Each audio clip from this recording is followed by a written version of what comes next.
Good morning, good afternoon, or good evening to you wherever you are in the world. I am so happy that you found me here and that we are going to spend a little bit of time together today talking about how you can be happy right now without quitting your job or moving to a deserted island. That's right, happiness may be closer than you think. Before we begin, I want to start by asking a very important question. And what I want you to do is I want you to say out loud the very first thing that pops into your head without thinking. Okay, are you ready? Here we go. What makes you happy? Go. Okay, so I asked you the first thing that popped into your head and you said what you said, so no take backs. And also know that you will not find any judgment here from me because the first thing that popped into my head was chocolate. Whatever it is that popped into your head and out of your mouth, I would be willing to bet that it was likely, your answer was likely something that exists externally to you. Am I right? What do I mean when I say external to you? Well, most people, when they're asked this question, will give an answer somewhere along the following lines. So they'll say things like, let's see, what makes me happy? My family, my friends, shopping, wine, chocolate, vacations, maybe my work or parts of my work. And essentially, while all of these things and many other things do have the potential to elicit positive emotions within us, they are not necessarily the things that bring us happiness. Because if they were, if you really stop and think about it, there are so many people in the world who have all of these things going for them. They have a wonderful family. They have wonderful friends. They have a beautiful home that they've worked really hard for. They are achieving in their careers. They have some money in the bank, and yet they're still miserable. This happened to me essentially a few years ago. I believed that I had everything that I could ever want. I had a beautiful family, a loving family, and I had a really, really great career in some ways. And, I did have money in the bank and I did have lots of time off and a nice house and vacations and all of those things. And yet I was finding it more and more difficult to get out of bed every morning. I was completely burned out and I was anxious and depressed a lot of the time. And my loved ones began to express concern for my overall well-being. How many of you can relate to this? You maybe feel like you have this great life and you have everything that you thought you ever wanted, and yet you aren't feeling necessarily connected to the people that you care about the most. Maybe you're feeling a disconnection in your work life as well.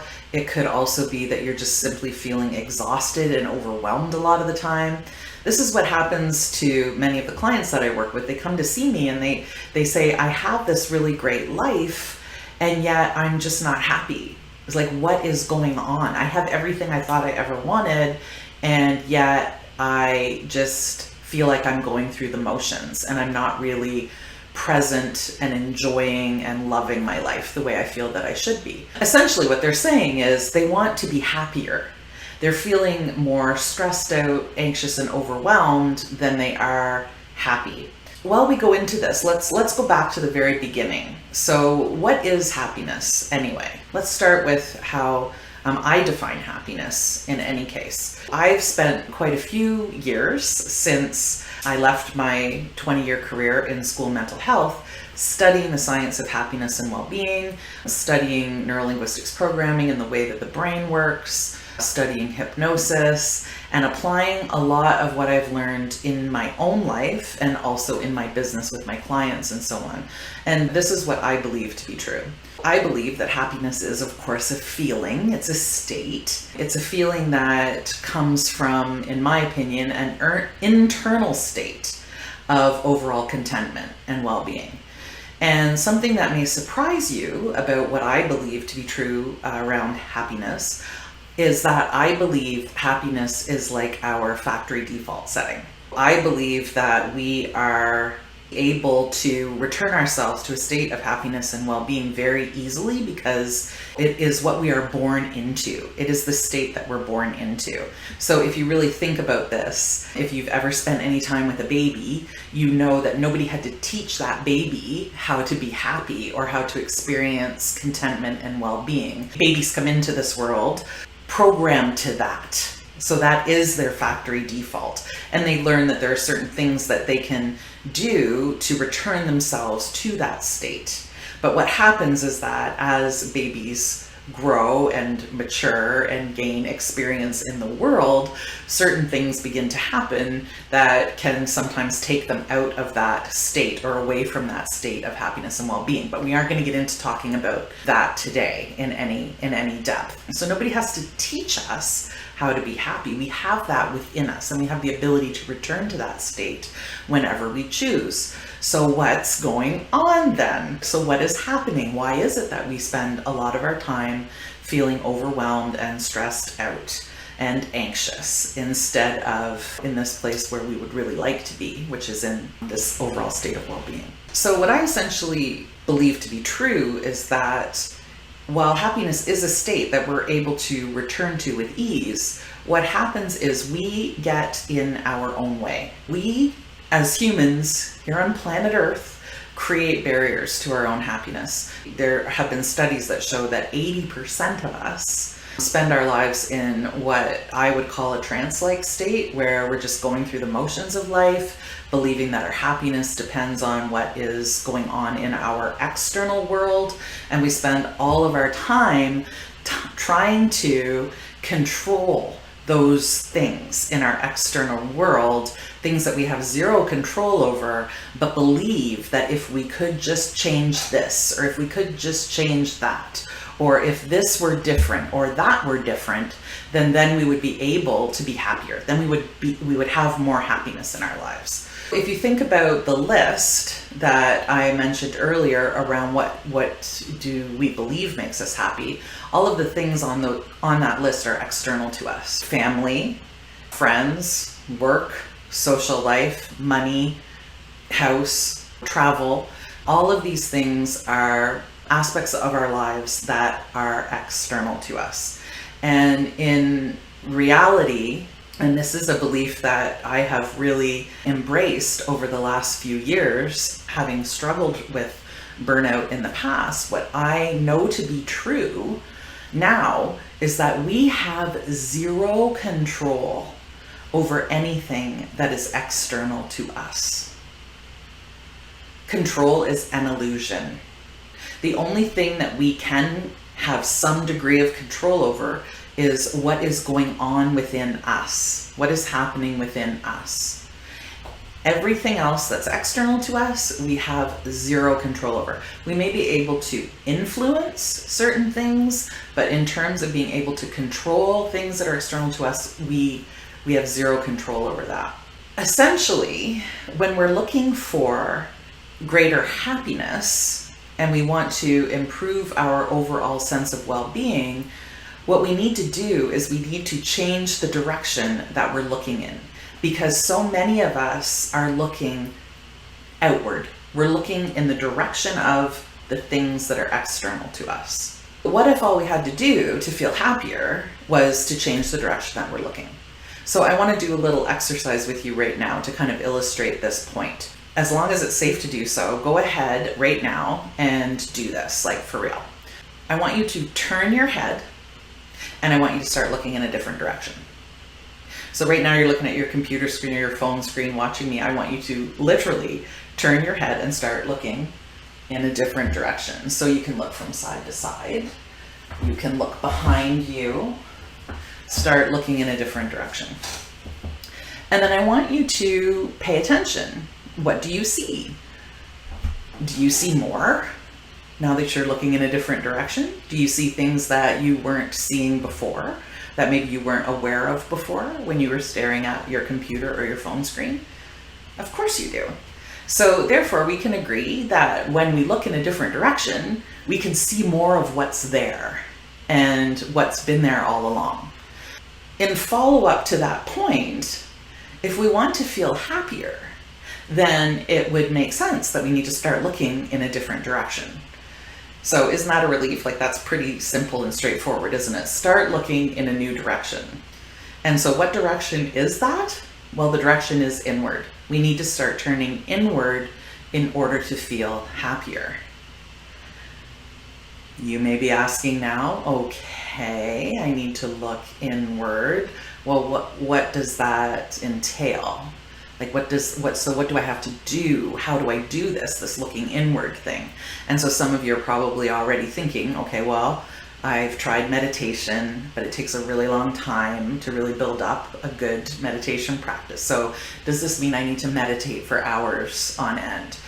Some of you may be thinking, well, I do yoga and it's great for moving my body and it gives me all kinds of benefits, but I'm still not feeling any happier in my life. Do I need to do hours and hours of yoga in combination with meditation? Do I need to run off to an ashram somewhere? Do I need to go and stay in a monastery in Tibet somewhere in order to master the art of looking inward? And the good news is absolutely not. You do not have to do any of those things. Heck no. While all of those experiences are amazing, and if you feel inspired to do those things, you absolutely should, because they are definitely going to be helpful on this journey to greater happiness and well-being. Essentially, this whole looking inward thing is a lot easier than what you might be thinking. Like, it takes literally no time at all. It is as easy as breathing, essentially. So once you catch on to this, like once you integrate this into a new way of thinking about your happiness and your well-being, you won't be able to unlearn this. That's how easy it is. I want to just kind of frame this for all of you, because all that's required in order for you to do this is to tap into the most powerful resource here on planet Earth that human beings have. We are the only species on planet Earth that have this incredible resource. But what happens is most often we're either underusing this resource or we are using it against ourselves. So can you guess what this incredibly powerful resource is? This resource that only human beings possess? Can you guess? It's your imagination.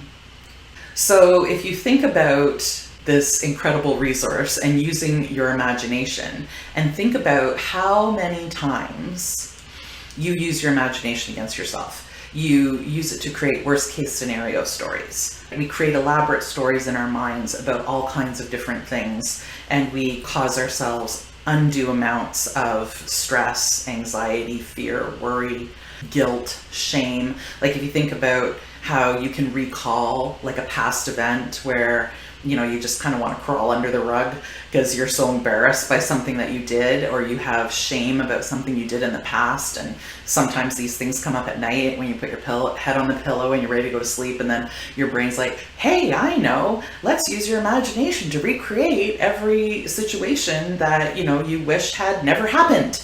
And it begins to replay these memories, and they're vivid, and you feel all the emotion that comes with them. There are other instances where this happens, where if any of you are parents, if any of you are parents, we do this all the time as parents, right? We worry about things, we create stories in our heads about things. Like, think about if you have a teenager and they're taking the car for the first time and you see them heading to the door with those keys in their hands, right?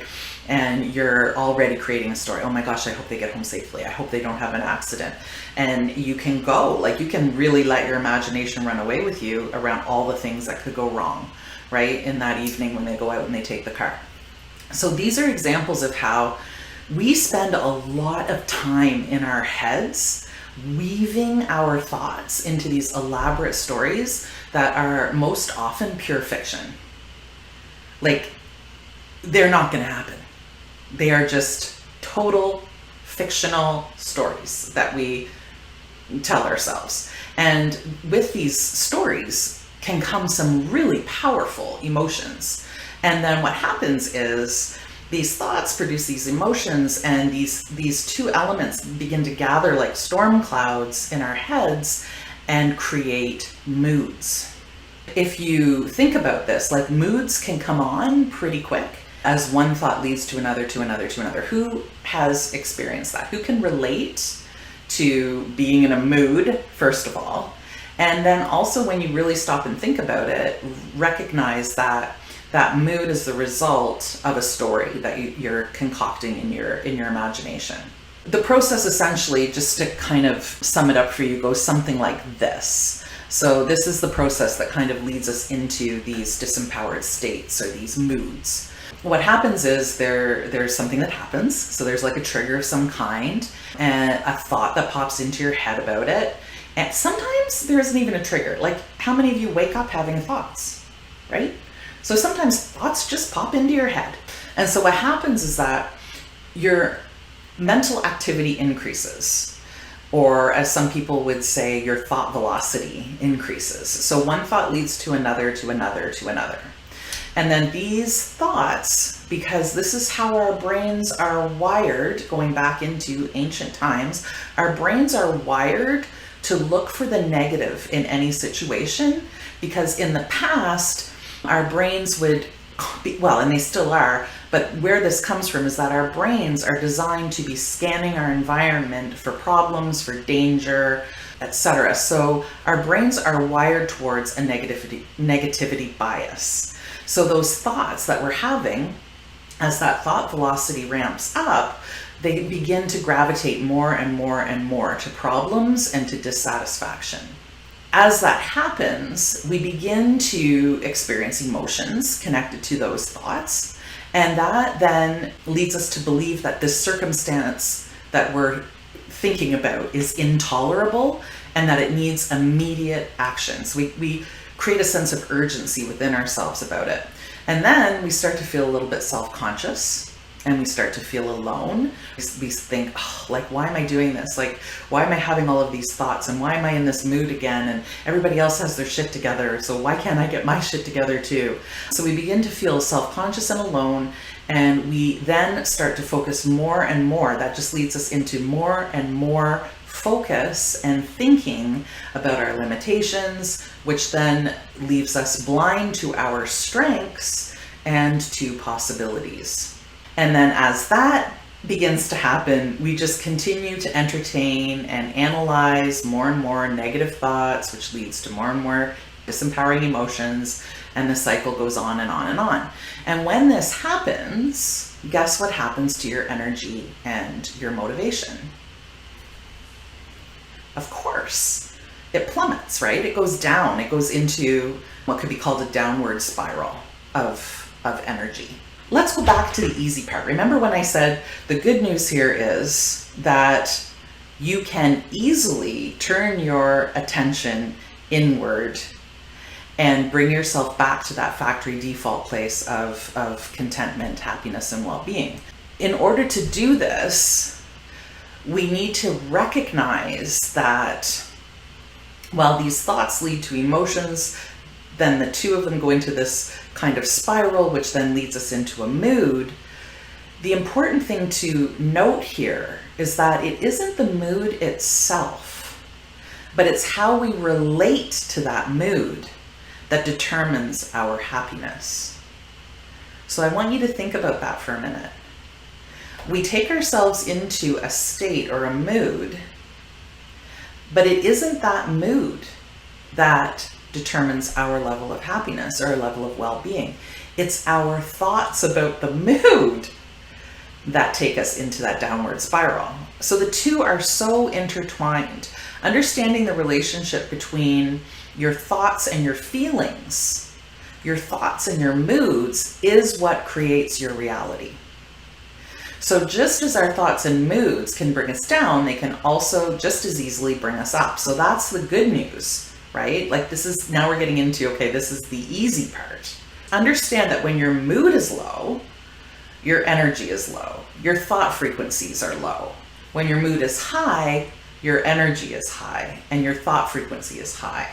There's no need to pack your bag and move to an ashram, because all we need to do when we are feeling low is to be graceful and compassionate with ourselves, recognizing that our thoughts are temporary.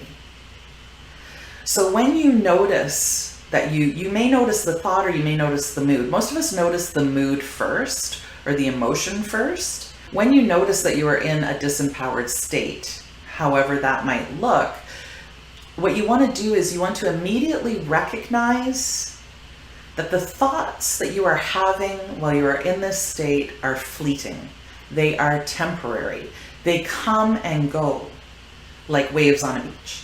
And we can therefore calibrate our moods by understanding that our moods provide an important function in our lives. So understanding that our moods are part of our internal guidance system. Our feelings at any given moment tell us about the quality of our thoughts, not the quality of our lives. So therefore, our feelings, when tapped into and properly understood, serve as this self-correcting mechanism in our internal guidance system that can return us to a place of happiness and well-being, which is what I believe is our natural state. But the problem is that so many of us lose sight of this and mistakenly attribute our feelings to outside sources. So we mistakenly attribute our unhappiness, our stress, our fear, our sadness, our job, our boss, our spouse or loved ones. If so-and-so would just behave better, then I'd be happier. Or if so-and-so would just change this, then I would be happier. If I could just get a new boss, if I could just get to the weekend, if I could just get to my vacation. And what we know is even when we cross those milestones, oftentimes, while we may get a temporary bit of relief, oftentimes what happens is we go back to that former disempowered state very, very quickly. We default to that state because our state is not a reflection of all of those things that are external to us. Our state or our mood is a reflection of the quality of our thoughts and the way that we're perceiving the world around us. Know this. Know that our feelings come from our thoughts. Always. Every time. End of story. Our feelings come from our thoughts. So if we want to feel better, then we need to create space between ourselves and our thoughts. In a nutshell, here's what I want you to remember from our conversation today. The first thing is that when you are in a mood, and these 5 points that I'm going to raise are going to be such a relief to you, because the first one is when you are in a mood, there's nothing you need to analyze. As a matter of fact, the more you analyze your mood, chances are the more you're going to go into a downward spiral. There is nothing you need to change, fix, or work on. The less attention you give to your mood and to your thoughts, the better. Thoughts and moods come and go, let them. The second point, when you are in a mood, don't make any important decisions because you can't believe any of your thoughts when you are in a low mood.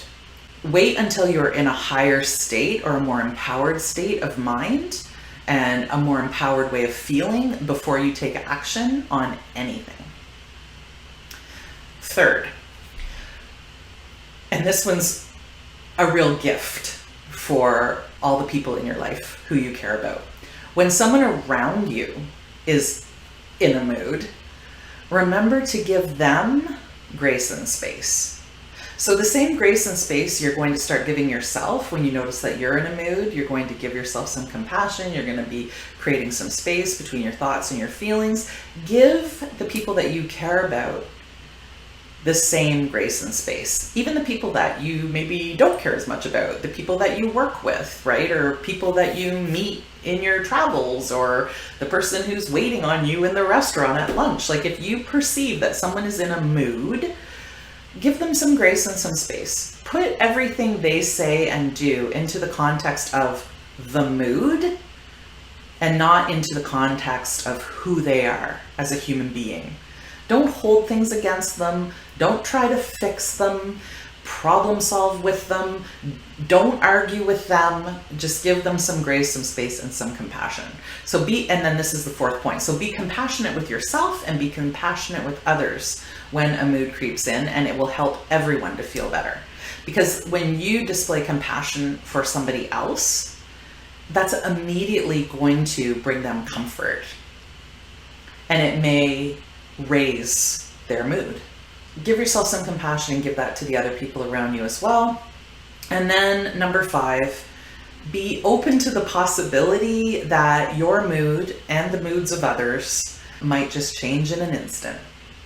So just recognizing, just taking that step back, creating that little bit of space between yourself and the thought, recognizing that this is just a thought or thoughts. These are just thoughts and they will come and go.